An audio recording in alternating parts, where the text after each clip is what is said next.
नमस्कार साथियों, आपके अपने YouTube चैनल साहिर क्लासेज में आप लोगों का स्वागत है। मैं सुनील कुमार एक बार पुनः आप लोगों के बीच में उपस्थित हूँ। साथियों, हमारे चैनल को लाइक, सब्सक्राइब, शेयर ज़रूर करें। हम लोग पढ़ रहे हैं पर्यावरण, जिसका आज ये पार्ट 2 है। अगर आप लोगों ने पहला भाग नहीं देखा तो हमारे चैनल पर जाकर ज़रूर देख लें साथियों, जो कि टेट और सीटेट के लिए बड़ी ही महत्वपूर्ण क्लास है। चलिए आज की क्लास को शुरू करते हैं। सबसे पहले हम लोग देखते हैं पर्यावरण का अर्थ क्या होता है। हिंदी और इंग्लिश में दोनों में हम लोग समझेंगे पर्यावरण का अर्थ हो। इन्वायरमेंट शब्द कहाँ से आया। देखिए, पर्यावरण दो शब्दों से मिलकर बना। परिधन आवरण। पर का अर्थ होता है चारों ओर से, आवरण का मतलब होता है घेरा हुआ। अर्थात कोई भी जीव हो, कोई प्राणी हो, उसके चारों ओर के जो आवरण जो उसको घेरा हुआ है, वही सब क्या कहलाता है, पर्यावरण कहलाता है। इंग्लिश में देखिए पर्यावरण को इन्वायरमेंट बोलते हैं। क्या बोलते हैं, इन्वायरमेंट। ये इन्वायरमेंट शब्द जो है फ्रेंच भाषा की इन्वायरोन से बना है। इन्वायरोन का अर्थ होता है पास पड़ोस। चलिए पर्यावरण का एक बार और अर्थ समझते हैं। देखिए, पर्यावरण हिंदी के दो शब्दों से मिलकर बना है। परिधन आवरण, जिसका अर्थ क्रमशः होता है चारों ओर। परि का अर्थ होता है चारों ओर, आवरण का मतलब घेरना या घेरा। इस आधार पर हम कह सकते हैं कि किसी भी जीव के चारों ओर से जो उसे घेरे हुए है, वही सब उसका क्या है, पर्यावरण कहलाता है। तो पर्यावरण का अर्थ हम लोगों ने समझ लिया। चलिए आगे कुछ और चीज़ों को देखते हैं। देखिए, पर्यावरण संरक्षण अधिनियम 1986 के अनुसार पर्यावरण में आपके क्या क्या शामिल किए गए, समस्त भौतिक जैविक तत्वों को शामिल किया गया है। ये सब तत्व क्या करते हैं, जंतुओं के जीवन को क्या करते हैं, प्रभावित करते हैं। और देखिए, पर्यावरण संरक्षण अधिनियम 1986 के अनुसार इसे क्रम से 4 भागों में बांटा गया। स्थल मंडल, लिथोस्फीयर वायुमंडल, एटॉमस्फीयर जलमंडल, हाइड्रोस्फीयर और जैवमंडल बायोस्फीयर। चलिए हम लोग पर्यावरणीय घटक को देख लेते हैं। पर्यावरणीय घटक जो हमारा होता है, अब देखिए इसको 2 भागों में बांटा गया है। एक हमारा होता है भौतिक घटक और दूसरा होता है जैविक घटक। भौतिक घटक को हम लोग अजैविक घटक भी बोल सकते हैं और इसी को हम लोग प्राकृतिक घटक भी बोल सकते हैं। जैविक घटक के अंतर्गत आपके समस्त जीवित प्राणी आते हैं, जिसमें जीवन पाया जाता है। ये सब क्या होते हैं, जैविक घटक के अंतर्गत आते हैं। और भौतिक घटक जो होता है, जिसको हम लोग अजैविक घटक होता है, अजैविक घटक इसका तात्पर्य निर्जीव तत्वों से होता है। ऐसा संसार जो प्रकृति प्रदत्त हो, अर्थात मानव निर्मित ना हो, प्रकृति प्रदत्त हो लेकिन उसमें जीवन ना हो, निर्जीव हो, वो सब क्या आ जाएंगे आपके अजैविक के अंतर्गत। और इसी को भौतिक घटक भी बोलते हैं, प्राकृतिक घटक भी बोलते हैं। जैसे आप देख सकते हैं भौतिक कार्य में, जैसे तापमान हो गया, आर्द्रता हो गया, सौर ऊर्जा होगा, वायु होगी, स्थलाकृति होगी। अकार्बनिक कार्बन में आपको हो जाएगा जैसे जल हो गया, वायुमंडलीय गैस हो गई, मिट्टी, खनिज, चट्टान। इधर आपका हो जाएगा प्रोटीन, कार्बोहाइड्रेट, वसा। तो भौतिक को आप लोग क्या कह सकते हैं, अजैविक घटक भी बोल सकते हैं, इसी को प्राकृतिक घटक भी बोल सकते हैं। ये इसके अंतर्गत जितने भी घटक आते हैं वो प्रकृति प्रदत्त होते हैं। उसमें जीवन नहीं होता लेकिन वो प्रकृति प्रदत्त होते हैं, उसको मानव ने निर्मित नहीं किया होता। लेकिन जैविक के अंतर्गत जितनी भी चीज़ें आपकी आएंगी वो सब क्या होंगी, उसमें जीवन पाया जाता है। इसके अंतर्गत, जैविक के अंतर्गत आपके समस्त वनस्पति जगत और जंतु जगत आते हैं। चलिए आगे कुछ चीज़ों को और हम समझते हैं। देखिए, 2 नाम आपके पर्यावरण में, अर्नेस्ट हैकल और एक आपका कौन आता है, एजी टांसले। ये 2 नाम आपको नहीं भूलना। अर्नेस्ट हैकल ने क्या दिया था, इकोलॉजी शब्द दिया था, और एजी टांसले ने क्या दिया था, इकोसिस्टम शब्द दिया था। तो इन दोनों नाम को आपको याद कर लेना है। आगे चलिए कुछ चीज़ों को देख लेते हैं। देखिए, पर्यावरण संरक्षण क्या लिखा, पर्यावरण संरक्षण के दिशा में जो पहला वैश्विक शिखर सम्मेलन स्वीडन में हुआ था, स्वीडन के स्टॉकहोम में हुआ था 1972 में। रोचक, इसी बैठक में यूएनईपी गठन का पूर्ण निर्णय हुआ था। और यहीं से पूरे विश्व में आपको क्या हो जाता है, 5 जून को विश्व पर्यावरण दिवस मनाया जाता है। चलिए कुछ और चीज़ों को हम लोग इधर देख लेते हैं। देखिए, पर्यावरण शिक्षा, इसके जो पिता हैं पैट्रिक गेडीज हैं, और पारिस्थितिक पिरामिड जो है चार्ल्स एल्टन, और जैव विविधता जो है ईओ विल्सन है। अमल वर्षा जो कौन है, इसके पिता रॉबर्ट स्मिथ। ओजोन परत 6 जो है फोरमैन है। ओजोन की खोज किसने की थी, फ्रेडरिक स्कोनविन ने की थी। आइए थोड़ा सा हम लोग इकोलॉजी शब्द को समझ लेते हैं। इकोलॉजी शब्द देखिए डायरेक्ट एग्जाम में पूछ लेता है कि इकोलॉजी शब्द किसने दिया था, तो इसको किसने दिया था, अर्नेस्ट हैकल ने दिया था। और कब, 1869 में दिया था। अब देखिए इकोलॉजी में क्या आता है, इसमें जीवधारियों के पर्यावरण पर तथा पर्यावरण का जीवधारियों पर पड़ने वाले पारस्परिक प्रभावों का क्या करते हैं, अध्ययन किया जाता है।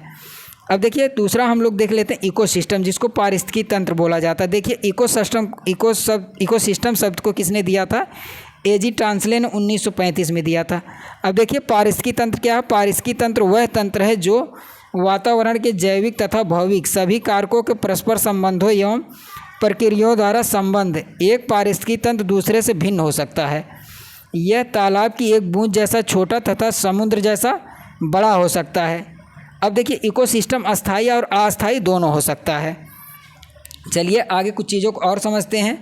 देखिए परितंत्र या खाद्य श्रृंखला, सबसे पहले हम लोग समझ लेते हैं उत्पादक किसे कहते हैं। उत्पादक क्या होते हैं आपके, फिर उसके बाद हम लोग उपभोक्ता समझेंगे। उपभोक्ता के अंतर्गत आपके 3 प्रकार के उपभोक्ता हम लोग पढ़ेंगे, प्राथमिक, द्वितीयक और तृतीयक। देखिए उत्पादक किसे कहते हैं। उत्पादक वर्ग से तात्पर्य ऐसे जीव से होता है जो अपने भोजन का निर्माण स्वयं करते हैं, अजैविक घटकों के माध्यम से स्वयं करते हैं। जैसे पौधे अपने भोजन का निर्माण कैसे करते हैं, प्रकाश संश्लेषण क्रिया के द्वारा करते हैं अपने भोजन का निर्माण। इसीलिए पौधों को क्या बोला जाता है, इसीलिए पौधों को स्वपोषी भी बोला जाता है। तो हम लोग उत्पादक समझ लिए। देखिए क्या लिखा है, सजीव प्राणियों को भोजन उपलब्ध कराने वाले पेड़ पौधे ये आपके क्या कहलाते हैं, उत्पादक कहलाते हैं। पेड़ पौधे हमारे क्या कहलाते हैं, उत्पादक कहलाते हैं। उत्पादक वो होते हैं जो अपना भोजन का निर्माण स्वयं करते हैं अजैविक घटकों के माध्यम से। जैसे पेड़ पौधे क्या होते हैं, ये प्रकाश संश्लेषण की क्रिया में अपने भोजन का निर्माण करते हैं। अब उत्पादक क्या होते हैं, तो उत्पादक जो होते हैं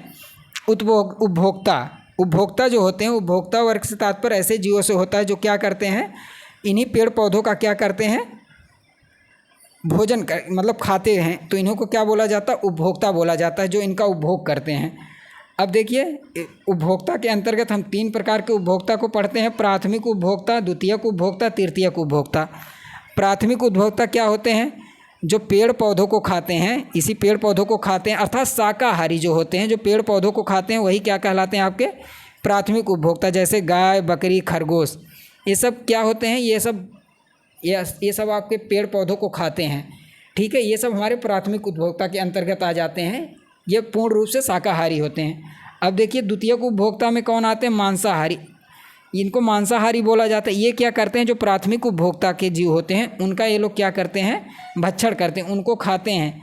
ठीक है, ये मांसाहारी होते हैं। तृतीयक उपभोक्ता में आपके क्या होते हैं, तृतीयक उपभोक्ता के अंतर्गत ऐसे जीव जो प्राथमिक एवं द्वितीयक दोनों उपभोक्ताओं को अपना आहार बनाते हैं, उन्हें तृतीयक उपभोक्ता बोला जाता है। जैसे भेड़िया, शेर, गिद्ध, तो ये सब तृतीयक उपभोक्ता। अब देखिए सर्वाहारी उपभोक्ता किसे कहते हैं, ऐसे प्राणी जो पेड़ पौधों एवं जंतु दोनों का सेवन करते हों, पेड़ पौधे को भी खाते हों और जंतु उसको भी खाते हों, तो उनको सर्वाहारी उपभोक्ता बोला जाता है। जैसे मानव, कुत्ता, बिल्ली आदि। अब अपघटक किसे कहते हैं, इसमें जीवाणु, कवक तथा सूक्ष्म जीव शामिल हैं, जो कार्बनिक पदार्थों का अपघटन करके पूर्ण चक्रण में क्या करते हैं, सहायता करते हैं। अब ये देखिए अपघटक जो होते हैं इसको प्रकृति का सफाई कर्मी भी बोला जाता है। चलिए आगे कुछ चीज़ों को और समझते हैं। देखिए सबसे पहले चलिए वायुमंडल को देख लेते हैं। वायुमंडल एटमॉस्फेयर किसे कहते हैं। अब देखिए पृथ्वी के चारों ओर फैली बहुस्तरीय गैसीय आवरण को क्या कहते हैं, वायुमंडल कहते हैं। पृथ्वी की सतह से लगभग 80 किलोमीटर की ऊंचाई तक वायु की रचना गैसों के अनुपात में अधिकतर सी रहती है। ठीक है, इसको क्या बोला जाता है, वायुमंडल बोला जाता है। वायुमंडल में आपकी विभिन्न प्रकार की गैसें पाई जाती हैं, जैसे आपकी मुख्य रूप से नाइट्रोजन हो गई, ऑक्सीजन हो गई, आर्गन हो गई, कार्बन डाइऑक्साइड हो गई, जलवाष्प हो गया, धूल के कण भी हो गए। अब हम मात्रा देख लेते हैं। नाइट्रोजन कितने % वायुमंडल में पाई जाती है, 78.3%। ऑक्सीजन आपका कितना पाया जाता है, 20.99%। आर्गन आपका पाया जाता है 0.93, 1%। कार्बन डाइऑक्साइड आपका पाया जाता है 0.03%। चलिए हम लोग देख लेते हैं बायोस्फीयर, जीवमंडल। अब देखिए जीवमंडल ये क्या होता है। जीवमंडल जो होता है ये तीनों मंडलों को मिलाकर बनता है जीवमंडल। आपके स्थल मंडल, जल मंडल तथा वायुमंडल के पारस्परिक क्रियाओं से विकसित मंडल को क्या कहते हैं, जीवमंडल कहते हैं। इसी को पारिस्थितिक मंडल भी कहा जाता है। चलिए आगे हम लोग देख लेते हैं जलमंडल। हाइड्रोस्फीयर, धरातल पर पाए जाने वाला कुल खारा जल व मीठा जल क्या कहलाता है, जलमंडल कहलाता है। अब देखिए खारा जल आपका जो पाया जाता है समुद्र में पाया जाता है, मीठा जल आपके नदी, तालाब, झील आदि में पाया जाता है। अब देखिए पूरे जलमंडल का जो 97.3% भाग है वो सागरों में पाया जाता है और 2.7% भाग आपका कहाँ पाया जाता है, धरातल पर। और ये अधिकतर किस में रहता है, बर्फ़ में रहता है। चलिए अगला हम देख लेते हैं लिथोस्फीयर, स्थल मंडल। पृथ्वी की ऊपरी मोटी परत जो सैल से बनी है उसी को क्या कहा जाता है, स्थल मंडल कहलाता है। स्थल मंडल की मोटाई महाद्वीपों और महासागरों के नीचे भिन्न भिन्न होती है। चलिए सबसे पहले हम लोग देखते हैं स्थल मंडल जो है उसकी महाद्वीप के नीचे मोटाई कितनी है, तो 35 किलोमीटर, और महासागरों के नीचे 5 किलोमीटर। देखिए स्थल मंडल जो है मैग्मा पर क्या कर रहा है, तैर रहा है। आइए आगे कुछ देखिए। अभी हम लोगों ने ऊपर तो इसको पढ़ा ही, पारिस्थितिकी तंत्र की संरचना। अब देखिए हम लोग अभी जो भौतिक पढ़े थे उसके अंतर्गत ही अजैव को पढ़ा था। जैव आपके ये हो गए, तो अजैव में सभी आपके निर्जीव आते हैं और जैव में सजीव आते हैं। अब देखिए अब सजीव में आपके क्या, उत्पादक, उपभोक्ता, अपघटनकर्ता। तो आपके जैसे पेड़ पौधे, वनस्पतियाँ, ये सब किस में आ जाएंगी, आपके सजीव, जैविक में आ जाएंगी। और प्राकृतिक जो प्रदत्त वस्तुएं होती हैं जैसे भौतिक वातावरण, पोषण, जलवायु, ये सब आपके किस में आ जाती हैं, अजैविक में आ जाती हैं। इसको प्राकृतिक घटक भी बोला जाता है। चलिए आगे कुछ चीज़ों को और समझते हैं। अब देखिए ये जो बातें लिखी गई हैं ये उत्पादक के बारे में लिखी गई हैं। किसके, उत्पादक के बारे में लिखी गई हैं। देखिए उत्पादक ये क्या होते हैं, पारिस्थितिकी तंत्र में रहने वाले जीवों के प्रकार का क्या करते हैं, निर्धारण करते हैं।